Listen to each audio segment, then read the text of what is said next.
In Africa right now is interesting. What we see is that the descendants of the so-called Africans, some Shemites, some Hamites, many of them Hamites, who have sold our ancestors, the Hebrews, the lost children of Israel, to the Faringe, the foreigners. In other words, those who sold us, to make it simple, those what this Boko Haram matter really represents is that those who sold our ancestors, seeing that we're coming to that time in the divine mind and even with the divine signs, the whole blood moon is very, very significant. This Boko Haram kidnapping shows that those who did it to us are now doing it to themselves. That those who sold our ancestors, right, and those who maintain, when we say Africa, they'll tell us, many of them will say, we're not Africans. And there's more to that than meets the eye. And we have to stop being such simps and so simple and really get to the root. What do they know that we don't know or that we don't want to admit? So the Boko Haram situation, what it represents is the Africans, the Nigerians, even the word Niger, nigger, and Niger, you can't see it. It's right there in front of your faces. You just can't see it. But see, our wisdom, Torah, right, the Orit, right, the testimony of our black Lord and Savior Jesus Christ shows us. The gospel of the King of Kings reveals this to the mature, right, to those who are called, those who choose what Jah chooses and the perspective. So our politics must be informed by our covenant perspective. So what are we witnessing right here? We're witnessing that the Africans who sold the Hebrews are under fire. But moreover, what we are witnessing is part of the divine word where he says he would drive out the heathens little by little.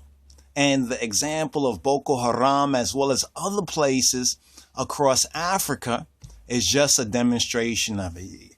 You see how all this work right here. So the Hebrew, or the so-called Negro, right? The word Negro, take off that O right there, right? The word Negro, I, E, and E, you see how that interchanges in words, right? So N-I-G-E-R,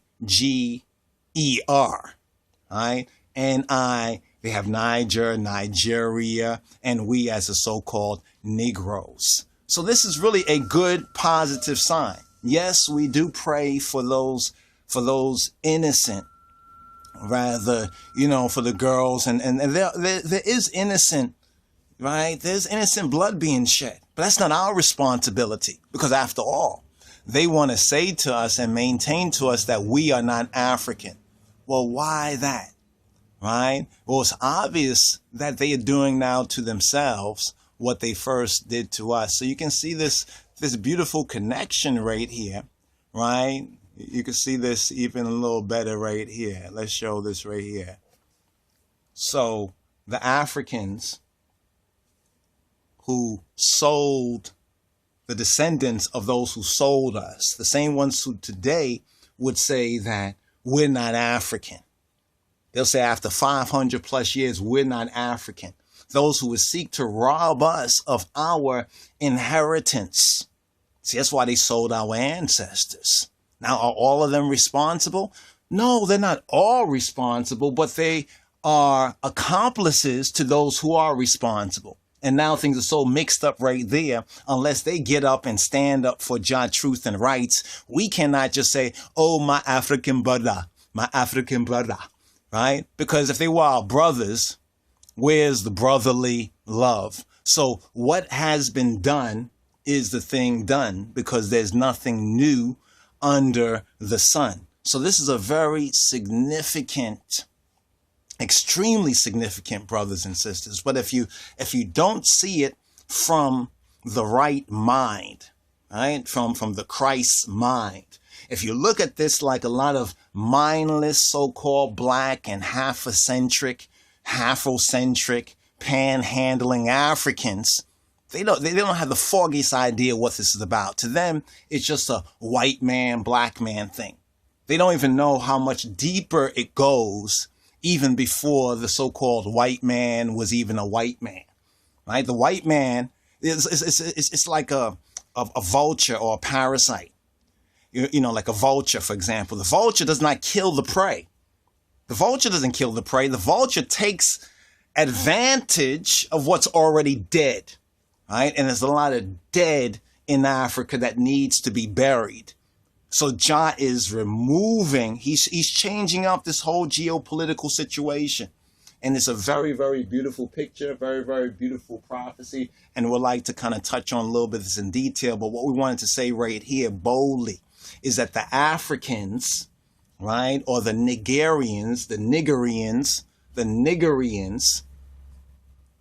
who are descendants of those who sold the Hebrews, are under fire, right? They're under a divine sign that for the life of many of them, they don't want to recognize. The only time they'll recognize what we're saying is true is when some good white person, some good white man or Englishman or somebody says, you know what, maybe there's something to this. You know, when the white man says what we're saying, then you lost Negroes, you lost Nigerians, right? Then you'll pay attention, right? Then you'll wake up to this particular to the matter. Well, then you might wake up. The choice is still yours, right? So this message is for those who are called to choose Jah's geopolitical perspective, because if you don't look at it from Jah's way, if you get caught up, right, in all of this post 1974-75 creeping poo, this is the creeping poo against that divine righteousness of the King of Kings in Christ.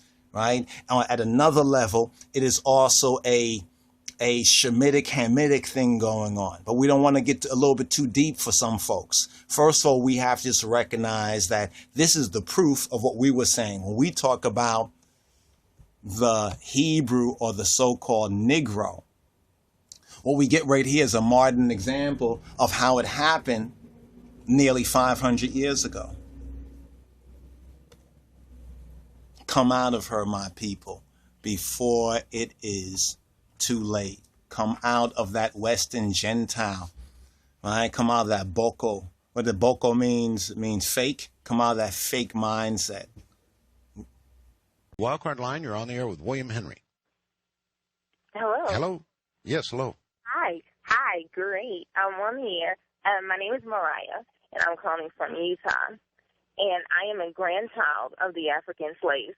And the one thing I wanted to say is, as far as the war between Muslims and Christians, I remember 500 years ago where we were beat and killed and raped because we did not conform to Christianity.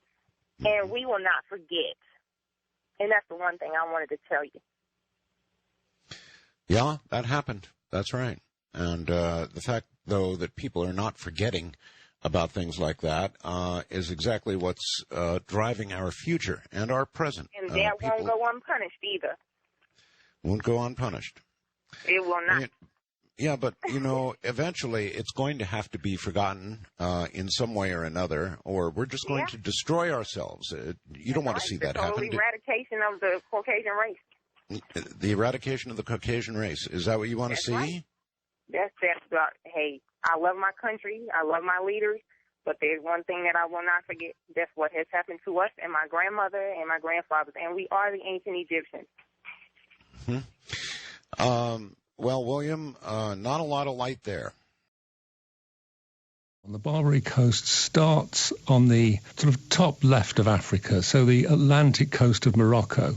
It stretches through into the Straits of Gibraltar and then along that North African coast through all the kind of places which are in the news at the moment, Algiers, Tunis, and the city kingdom of Tripoli, which is modern-day Libya. That 2,000-mile stretch of North African coastline, that's the Barbary Coast. In the 17th century, that area is under the nominal control of the Ottoman Empire. That means it's part of the Dar al-Islam. It's part of the lands of Islam. And it was always thought by Christians and Muslims that this area was on the front line. This is where the sort of little wars were fought out between Christendom and Islam. And it's no coincidence, I don't think, that a lot of the guys I've been writing about in the 16th, 17th century, they referred to themselves as mujahideen. They were warriors for God. They talked about being on jihad. They were on sea jihad to push back the encroaching infidel. They were pushing back Christendom. They're operating out of ports along this whole Barbary coast and preying on what kind of shipping in the Mediterranean? They're preying on any kind of Christian shipping they can find. So it's mainly merchant shipping, and most of it is engaged in the Levant trade. That is a hugely lucrative trade between Smyrna, in fact, Constantinople, Istanbul. Ironically, we're engaged in trade. The West is in trade with the Ottoman Empire. And a lot of English, French, Dutch, Spanish ships are moving along the Mediterranean to trade with the Greek islands, to trade with Aleppo in Syria, to trade, as I say, with Smyrna and Constantinople. And they're ripe for the picking. They're not treasure ships. They're not like the great Spanish treasure fleets. But then again, the pirates that I've been writing about aren't just after treasure. Sure, they want treasure when they can find it, but they'll take anything. They'll take the ship. They'll take the cargo, even if it's olive oil or currants or whatever, they can sell it. And very importantly, they'll take the crew. Piracy, and in fact the states of Algiers and Tunis and Tripoli depended on slavery. The economies of these states depended on capturing slaves and ransoming them or selling them on. Something like 1 million Europeans were sold into slavery on the Barbary coast in the 17th century. That's an appalling number. I mean, men, women, children, and sold as what? As domestic servants, as galley slaves? All of those things, Lewis. And also, importantly, if they were well connected, they're held for ransom. So they can be sort of taken on as cheap labour, but also they're encouraged to write home to London or Bristol in England and to say, look, help, mum and dad, brothers, sisters, send money. I'm trapped here and my owner has set a price on my head, and the only way I'm going to get free is if you send money. What kind of ships were the corsairs using, and what size fleets? I mean, is it a single galley or is it several ships? What's the armament? It's an interesting story. It's an evolving one, Liz, because in the 16th century, most piracy takes place in galleys, in big rowboats, with maybe a rowing crew of 144. There'd be a fighting crew of another 100 or so. These ships are very fast, they're very effective, but they can't really move out of the Mediterranean. They rely on shock and awe to overcome their prey. So they will sail straight up to their victim. They will often ram their victim, and then they will just charge aboard. There's no, the kind of Errol Flynn notion of galleons sailing by firing broadsides at each other. Don't work when you've got 144 oars, 72 oars on each side of the ship. You can't do broadsides. These ships are really effective, but they've got a very limited range, because if you're carrying 200, 300, 400 people, you can only go for about 10 days before you've got to hit land and take on supplies and water. Now, that's the norm in the 16th century. In fact, exactly in 1604, the new English king, James I, makes peace with Spain. And because of that, large numbers of English privateers, that is quasi-legal pirates who've been preying on the Spanish, are suddenly told you've got to stop robbing Spanish ships because the Spanish aren't the enemy anymore. And thousands of Englishmen move into the Mediterranean. They want to carry on being privateers come pirates, and they go for sanctuary. They turn Turk in the phrase. They go for sanctuary to Morocco, to Algiers, to Tunis, and indeed to Tripoli. The significance of all this, for your question, is that they bring with them Northern European navigational techniques. So within 20 years, the pirates of Barbary moved from galleys to the big round ships, the big sailing ships of the West.